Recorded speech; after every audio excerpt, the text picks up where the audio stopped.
लेकिन ये साला कर क्या रहा है यहाँ पे।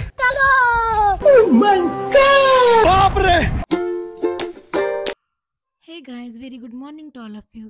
तर आज आहे शनिवार आणि शनिवारी मला ऑफिसला सुट्टी असते कारण मी IT मध्ये असल्यामुळे आम्हाला शनिवारी रविवारी सुट्टी असते.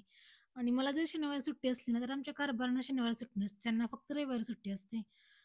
आता त्यांचं ऑफिस आहे म्हटल्यावर मला कुठं झोपून चालते हो. मग मी उठले, त्यांना ब्रेकफास्ट बनवून दिला आणि वरून हे म्हटले मला की डबा आज नको देऊ, त्यामुळे तर मी एकदम आनंदात होते. मग पटकन उठून ब्रेकफास्ट बनवला. ब्रेकफास्ट बनवणं काय अवघड नाही हो, एकदम डाव्या हाताचा खेळ आहे. पटकन ब्रेकफास्ट बनवला, यांना दिला. त्याच्यासोबत मी सांबार पण बनवलं होतं आणि खोबऱ्याची चटणी पण बनवली होती.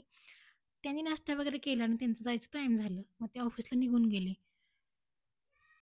ते ऑफिसला गेल्यावर मी पण पटकन ब्रेकफास्ट करून घेतला. मला काही डोश्याबरोबर सांबार वगैरे आवडत नाही बरं का. मला चहाच आवडतो. मस्त असा चहा केला मी. चहाबरोबर डोसा खाल्ला आणि रोज देवपूजा हेच करतात. पण त्या दिवशी मला सुट्टी असल्यामुळं मग हे म्हटले, "आज देवपूजा तूच कर आणि देव वगैरे स्वच्छ घासून कर, चकचकीत काढ असं." तर मग मी पण मग देव वगैरे घासून घेतलेलं. आपलं नशीब चमकायचं तेव्हा चमकेल हो, पण आपले देव मस्तपैकी चमकले पाहिजेत ना, तेव्हा तर आपल्या देवाऱ्याला खरी शोभा आहे. तर मी स्वच्छ असे देव धुवून वगैरे काढले. छान अशी देवपूजा केली. देवाजवळ रांगोळी वगैरे काढली आणि देवपूजा करण्याच्या नादात ना मी विसरलेच होते, की मी गॅसवर दूध ठेवले तापवायला. मागं येऊन बघते तर काय दुधाचा धुरळा झाला होता. मग मी पण एक जुगाड केलं मस्त असं. मग राहिलेलं उरलेल्या त्या दुधामध्ये ना थोडीशी साखर टाकली आणि ते मस्त असं परतून घेतलं. त्याचा खवा बनवला छान असा. बायकांचं डोकं असल्या बाबतीत भारी चालतं बरं का. म्हणजे टाकाऊपासून टिकाऊ कसं बनवायचं ना त्यांना बरोबर माहिती असतं. आणि रोज लॅपटॉप माझा असतो इथं, पण आज आहे तो कोपऱ्यात. कारण मला सुट्टी आहे त्या दिवशी, त्यामुळे मी निवांत होते त्या दिवशी. त्यानंतर मी पटकन करपलेलं पातेलं स्वच्छ असं घासून घेतलं. पण घासताना मला एवढा वैताग आला ना, माझी अक्षरशः बोटं दुखायला लागली एवढं घासून-घासून. मग काय घरातलं काम झालंय म्हटल्यावर झाला टाईमपास चालू. परत रील बघत दात काढत बसले मी. पण नंतर आठवलं, की आपण खूप दिवस झालं स्किन केअरच नाही केलेलं आणि असा पण चेहरा खूप विचित्र दिसायला लागला होता. तर मग पटकन मी माझं केस वगैरे टांगून तयार झाले मी स्किन केअर करायला. तसं जास्त काही मी करत नाही, म्हणजे मी पार्लरमध्ये कधीच जात नाही मोस्टली. काय असेल ते घरीच करते मी. आणि जसं मगाशी म्हटलंच मी, आपली किस्मत जेव्हा चमकायची तेव्हा चमकेल हो. पण आपला थोबडा तर चमकलाच पाहिजे. तर त्यासाठी मी आधी स्वच्छ असं चेहरा धुवून आले. नंतर माझ्याकडे एक इव्हॉरिचा स्क्रब शिल्लक होता. तोच मी वापरला स्क्रबसाठी.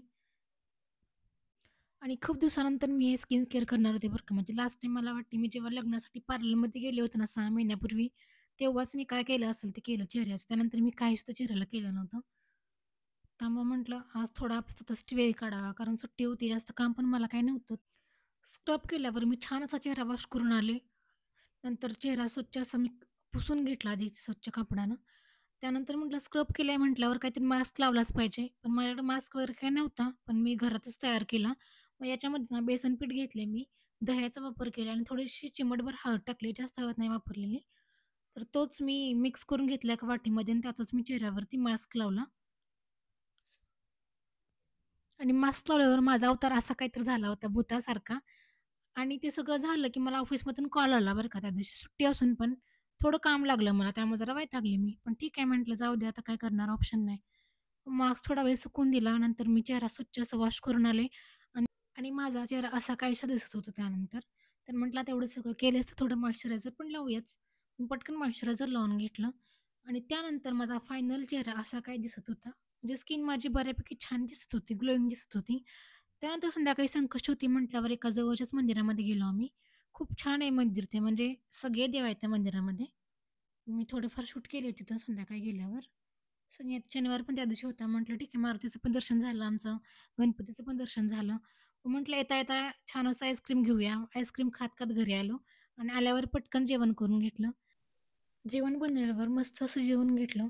तर असा होता माझा आजचा दिवस. Thanks for watching. Bye bye.